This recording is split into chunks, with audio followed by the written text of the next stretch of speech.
Welcome to Connect with Carla B. I'm sitting here at the Well for Life, also known as New Visions for the Well. It's a nonprofit arm, but that's not why I'm here. I'm here because this organization is ran by a phenomenal young woman who is from this community, who was intentional and deliberate about having an office, footsteps, walking distance from where she was raised, who didn't have a conventional path, but forged her own path and is still forging a path for herself. So some of you, when I said the well, you already know that's synonymous with Dr. Ladonna Butler. Some of you may not know. And I'm hopeful that the time that I spent with her will introduce you to who she is, how she defines herself, and all the various things that she is involved with on her journey through our town. Like, I created a subtown. My subtown is South St. Pete. So let's think about it. So I want you, Dr. Butler, to introduce yourself to us the way, like the best introduction possible that you feel if we walked away and we heard nothing else, we would know what's important to you that you want us to know about you. Carla, it is wonderful to connect with you. And I am a girl from South St. Pete who just wants us to be well. Whatever that looks like for you. I believe that we get to name for ourselves what wellness looks like. We're worthy of asking for help and getting it. And that there's something good in us that we can offer to other people that can make all of us better at the end of the day. So my description is I'm a girl from St. Pete that simply wants us to live well. So I'm going to say she is a humble girl from St. Pete, because it's interesting actually when I ask people to introduce themselves, what's most important that they would want us to know, and that's an introduction from a very humble point. But I'm gonna take liberty to do some additions to that. So I'm gonna say she's a fighter.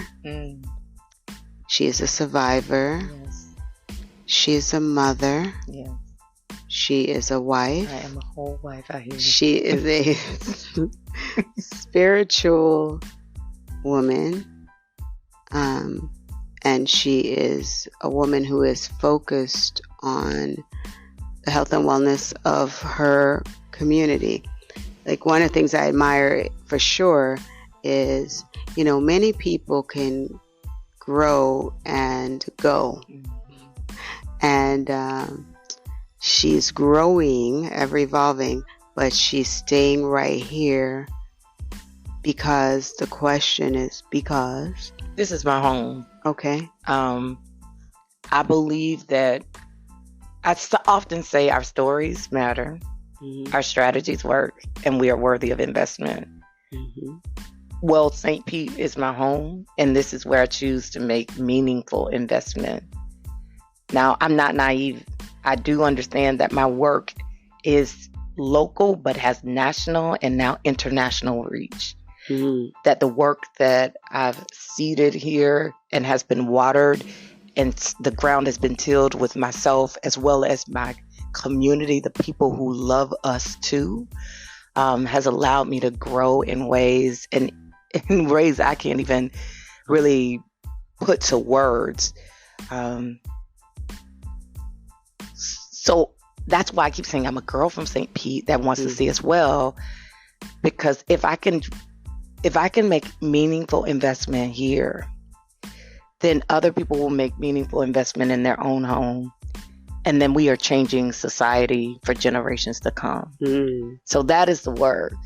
So outside of being a girl from St. Pete who cares about our people, I also have a contract. I'm the statewide training and technical assistance person for the Domestic Violence Coalition. So I provide statewide training for the entire state of Florida on issues of domestic violence.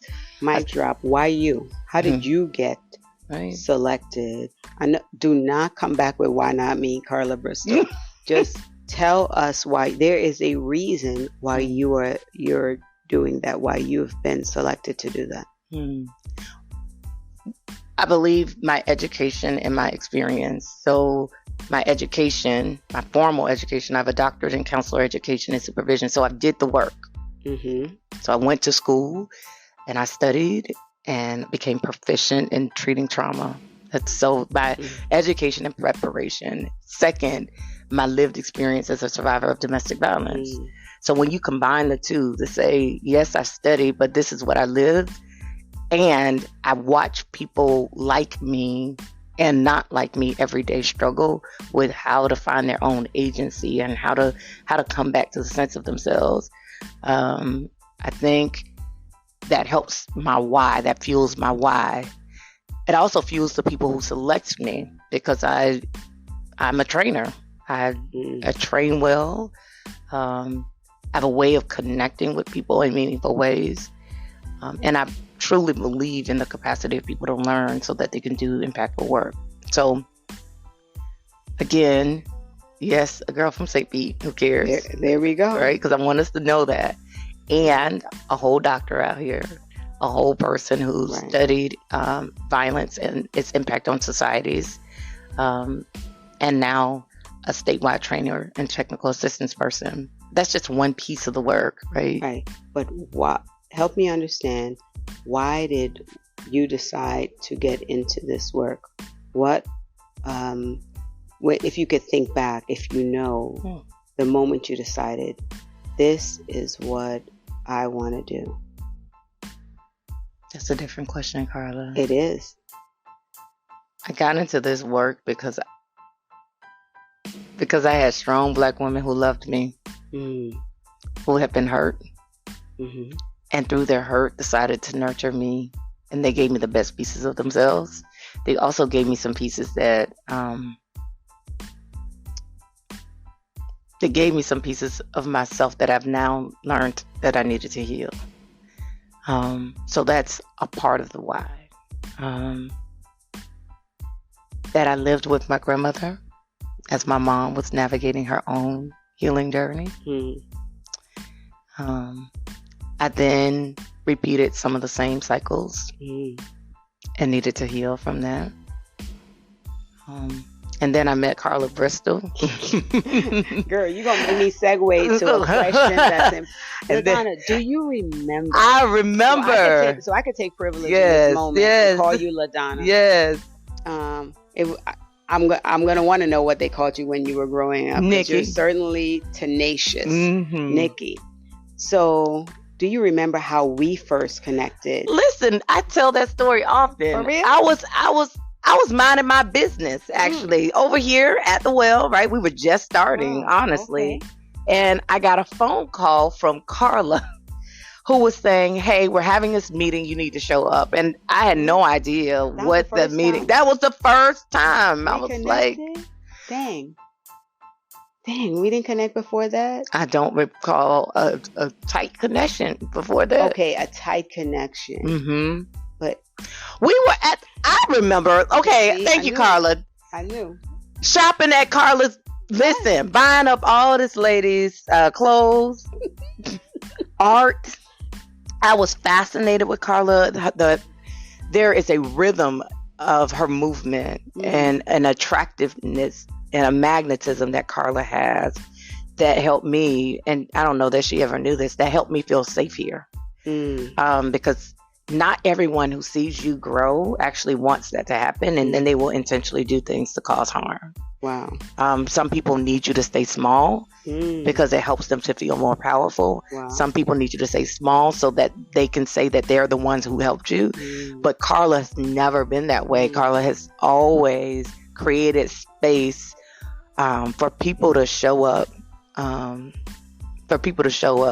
So I met Carla because I wanted to buy all of Carla's clothes out of her shop. And there would be times she said, listen, you're going to have to go home because I don't want to be responsible for what your husband has to say. Yeah, Donna like to spend, which is like me. Yes, like on nice things.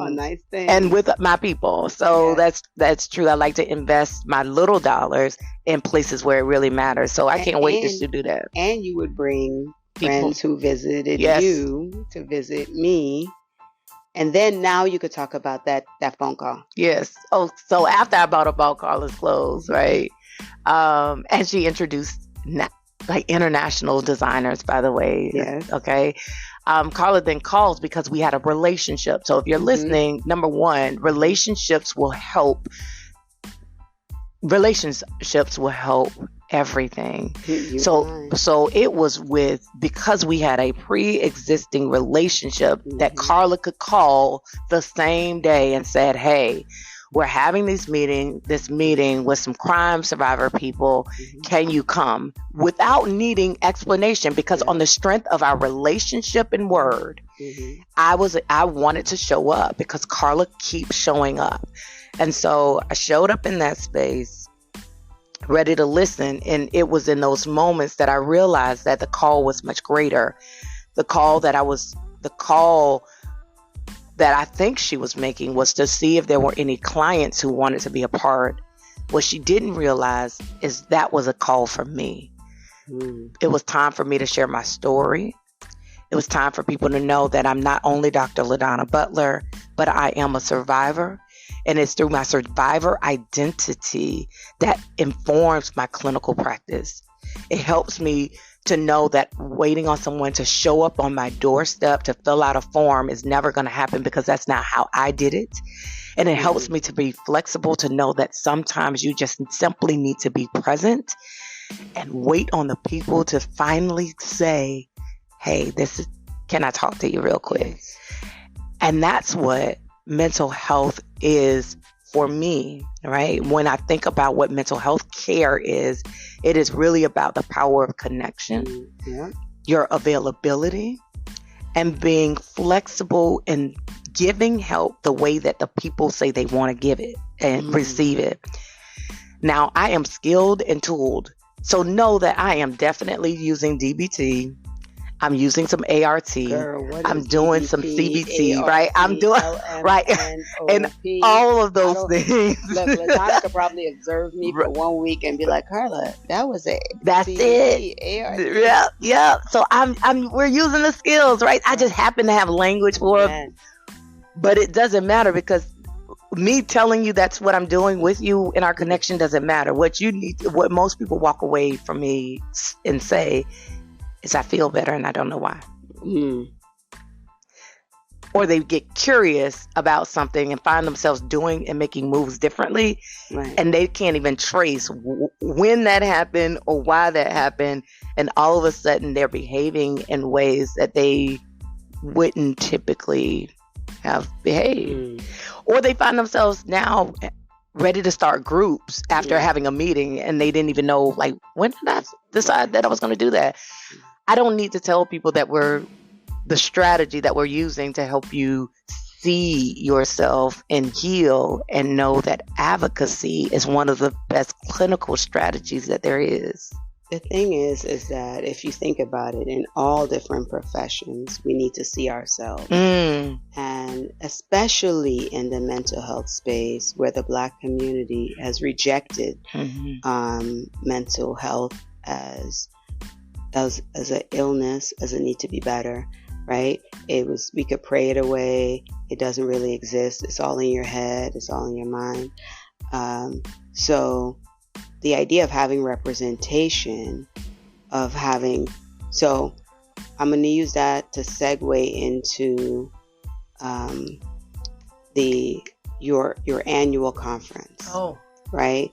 Because that is so well titled, so needed, and it covers so much. And I think like you creating space for men to have their time, families to have their time, understanding that wellness doesn't always mean you have to sit with a therapist. It could be just the engagement of getting out the house and engaging with others. So tell us about Healing While Black. What year are we in now? 6. So year 6 of Healing While Black. So this is visionary type work, y'all. This is visionary, and it happened in this room. Oh wow. We were at 833 22nd Street South. So y'all need to ask yourself, how do I know the address just off the top of my head like that? Because I'm involved. Because she's active and involved. Listen, we were having a conversation in this room. It was one of our provider meetings where we gather our mental health practitioners as well as wellness practitioners, no matter who they are. Yeah. So we were doing that pre-COVID once a month, and we were having a debriefing. We do debriefing in this space about the weight of Black men at that time who their lives were being taken without real regard to the real impact, right? They weren't seen as fully human. And I remember Dr. Peter, she said, we can't even run while Black. And then someone else said, there's a crime for driving while Black. Yeah. And then we end up saying, we can't even, we're just trying to heal while Black. And it was in that moment that it was almost like a mic drop, because we began to think about what does it look like to heal while Black. And then there was twofold, and we don't often talk about this because I don't know why. One of the streams of Healing While Black was, what does it look like as a practitioner who is navigating the same narratives as a Black person healing other people who are Black? Right. And then as a person who's Black and also healing. So we named it Healing While Black to attend to providers who were in the practice of causing for healing of others. And then as a way of Black folks to talk about what their healing journey is. And what makes our summit so different, it is a practice-based summit. So yes, we're bringing in national experts.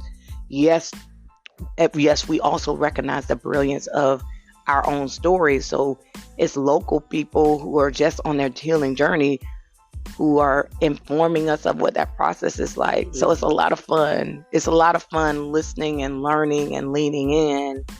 And it's also fun actually practicing. So when you hear me say ART during Healing While Black, you actually get to meet with a therapist who's going to talk to you about what ART is. And so you know. So that's what Healing While Black. It started off as a day. Wow. And now it's 4 days long, bringing people from all over the nation. Wow.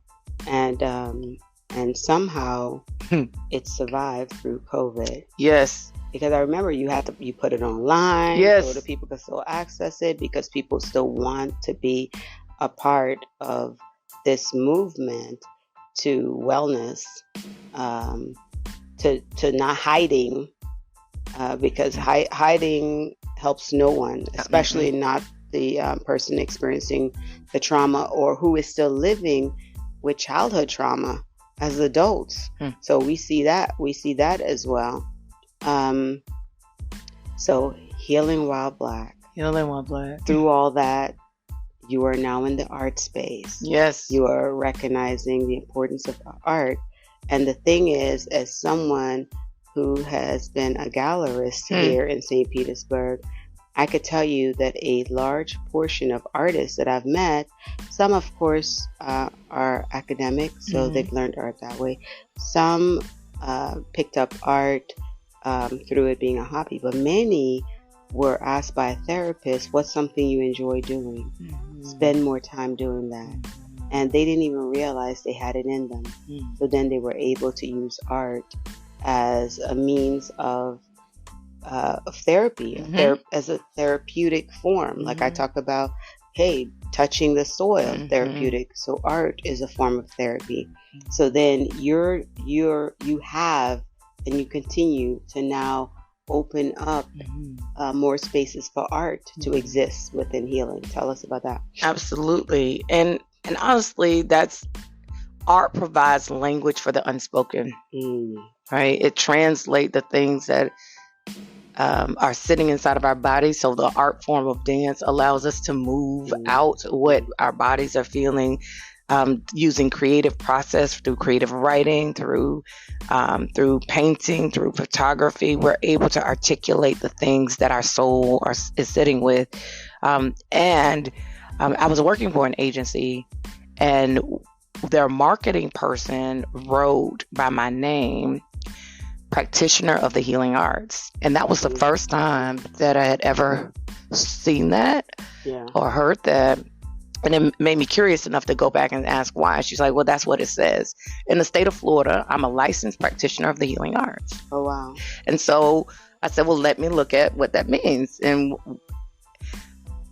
counseling and therapeutic strategies, it is an art form. You have to take many pieces together to create a strategy in order to piece this beautiful person back together, right? Wow.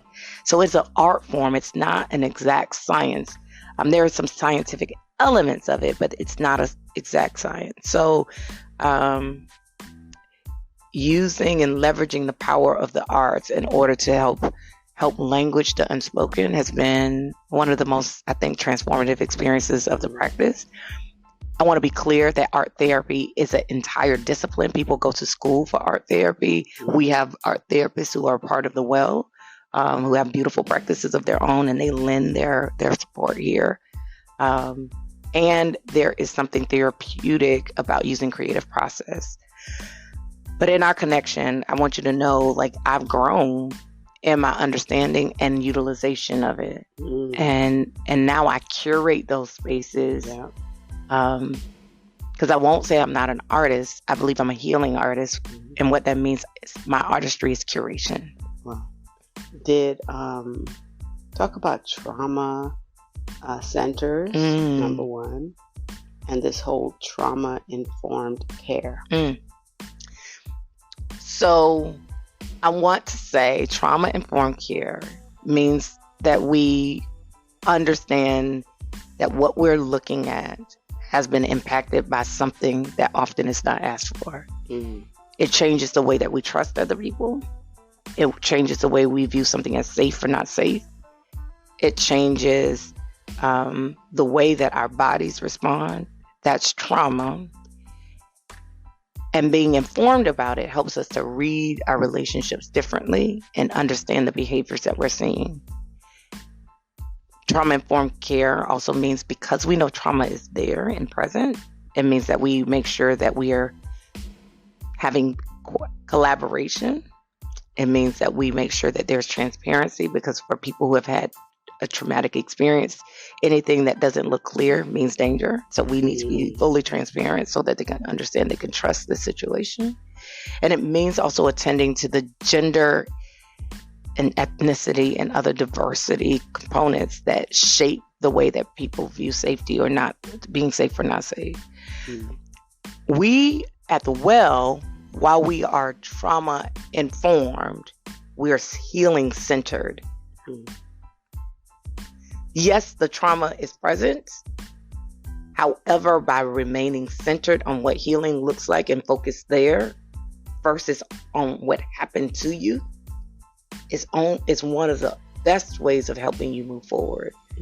So we will acknowledge and help you and help everyone understand how this thing changed you.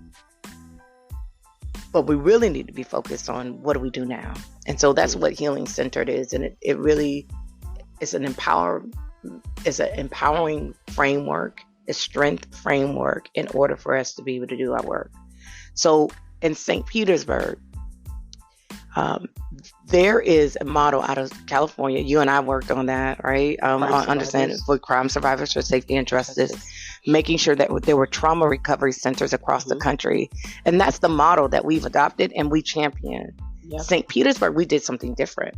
We said that is a model and it works. And how do you say good to great? So we called our center the Center for Trauma Recovery and Healing Justice. So we are focused on the power of advocacy and how it's transformative and the necessity of healing. Because without naming healing as a priority, it gets lost. And the only thing we're focused on that. I've never noticed it below the name The Well. It's right here on the door. I see it. Yep. A healing space. Right. And it's enclosed. So it's like when you're here, they say, well, what should we look for? Well, look for healing, and that will address trauma, everything else. So, and then congratulations. Thank you. You have just been awarded and selected as the awardee to actually move that work forward and to create initially a space and then spaces that would allow the community, like kind of building the space informed by the community, for the community, with the community, to know like it's for you, it's for them, to be able for all of us to not have to be so reactive when something happens, but to be responsive in knowing that there is a place that it's good to cry on a girlfriend's shoulder. A girlfriend might let you cry all day, all night, for weeks. But it's kind of like when you're ready to heal. Let's know that there's a place we can go to that's not looking to solve a crime, that's not looking to collect data or evidence about what you saw. It's about how to make you better. And so you are 10 toes down around this work. You are located in the heart of our community. How do I call it? I always call it the opportunity zone. So people use different language. I like the opportunity zone. So there is so much room for opportunity, and so you've planted yourself here.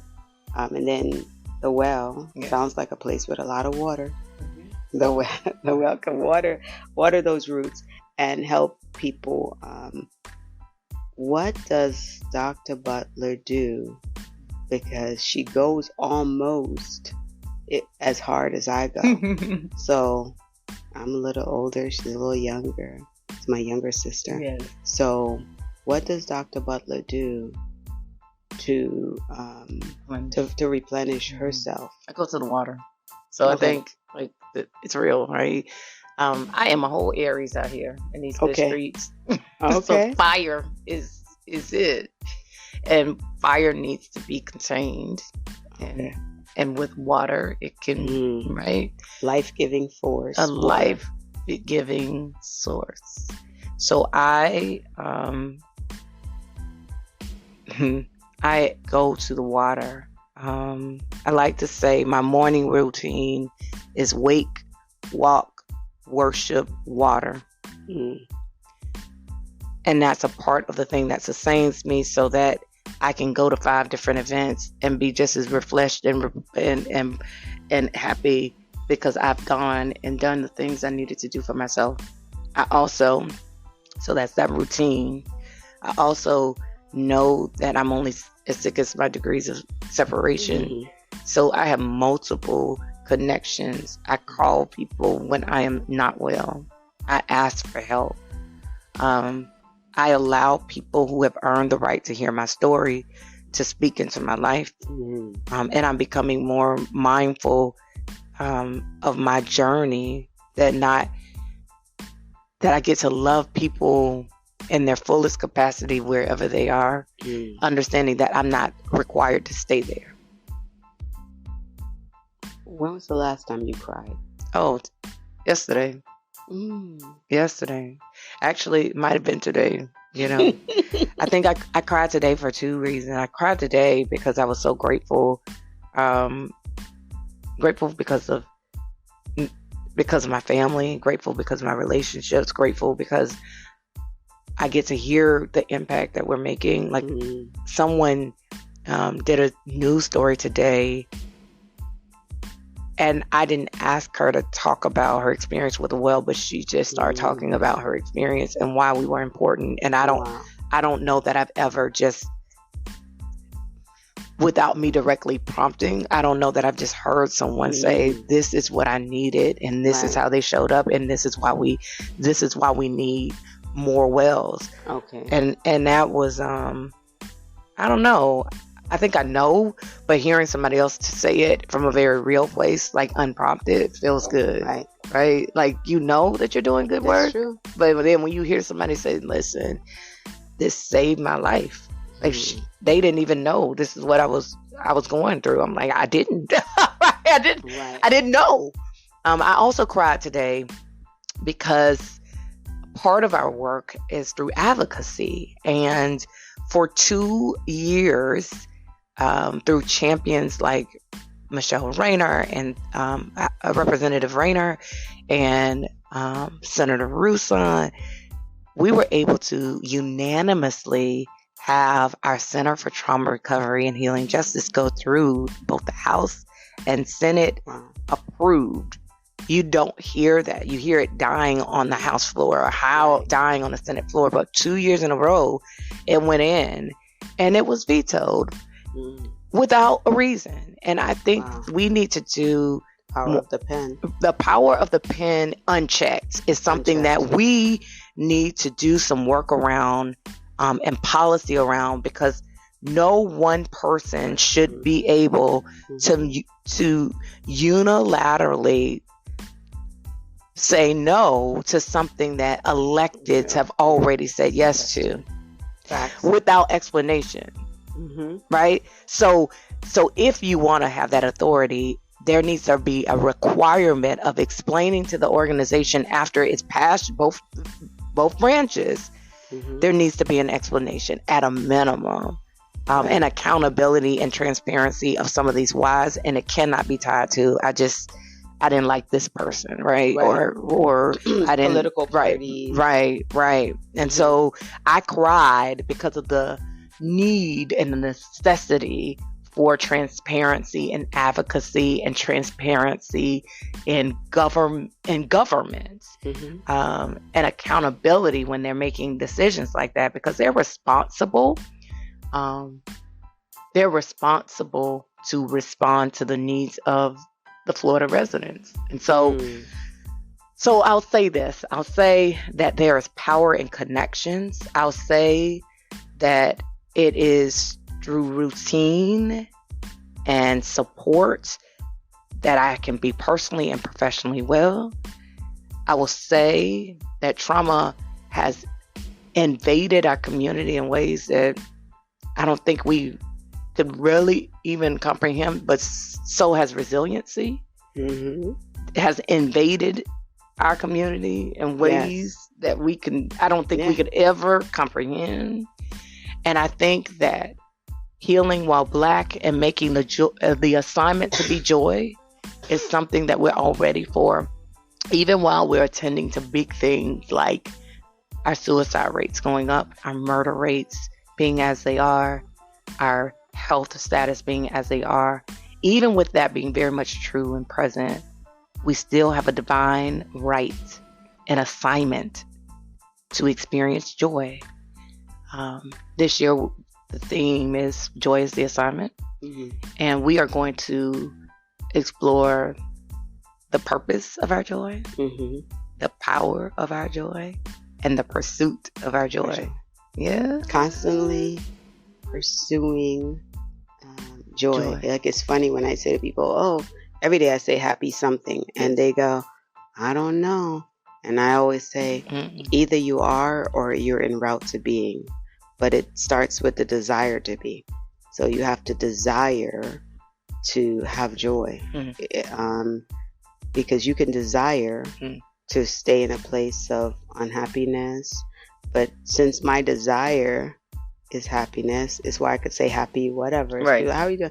I'm well. I'm well. If I'm not well, I'm en route to being well. So like that has to be what you desire. Like you have that power in in that. So today is a busy day for you because we ran around in circles to make time, but we made time to sit. And for everybody else who gets to hear our natural conversation on this great couch, with this little black and white little with a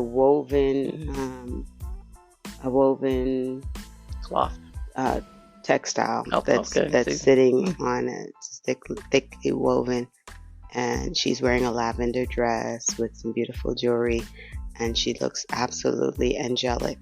So she said she cried today. It doesn't show. And oftentimes we cry and it doesn't show. That's why I asked her that question, because I was what I kept thinking is, who and where is your well? This is my well. Where's the well for Dr. Butler? Yeah, no, this is my well. We create what we need, and I think so often when organizations don't remember that they are an organism, that's where we go left. So I think about, well, what type of space do I need, or do my children need? Right. Then it informs the way that I make a move, and then informs me to then ask other people, well, is this meeting your need? If not, how do we become expansive? Yes. Yeah. And the other thing is, we need each other. So in this work, I'm so glad that Carla recognized, and I appreciate the congratulations. And I also acknowledge that Carla is a critical piece of the work. And so are you. If you're listening, now you have been involved. You have involved yourself. Right. You have involved yourself in this process. So now we're needing you to show up either with a meal to help cover a group. We need you to show up. If you're a clinician, we need you to give some hours. Show up as a person a girlfriend who can listen. We need you to show up and get training. Like you are now a part of the well. So welcome to the well. If you're looking for a sticker, come get it. She'll have stickers there. And we were talking earlier about the importance of checking in. So check in with your children, check in with your loved ones, check in with your family members. Sometimes people right next to you are unwell and they don't know how to ask for help. So by checking in, that person may just feel like, man, I'm so glad she asked me how I was doing, or he asked me how I was doing. Are you okay? And just remember, people will say they're okay. You have to pay attention to how they're moving and be able to provide just sometimes an ear. So thanks for spending some time with Nikki, as she said she was referred to growing up. Ladonna, as some of us know her in the community. And Dr. Ladonna Butler, the academic, today on this very important subject of healing while Black and creating spaces and having mirroring of people that look like you, provide support. I hope we were able to give you a few bits and bytes to chew on. Until next time.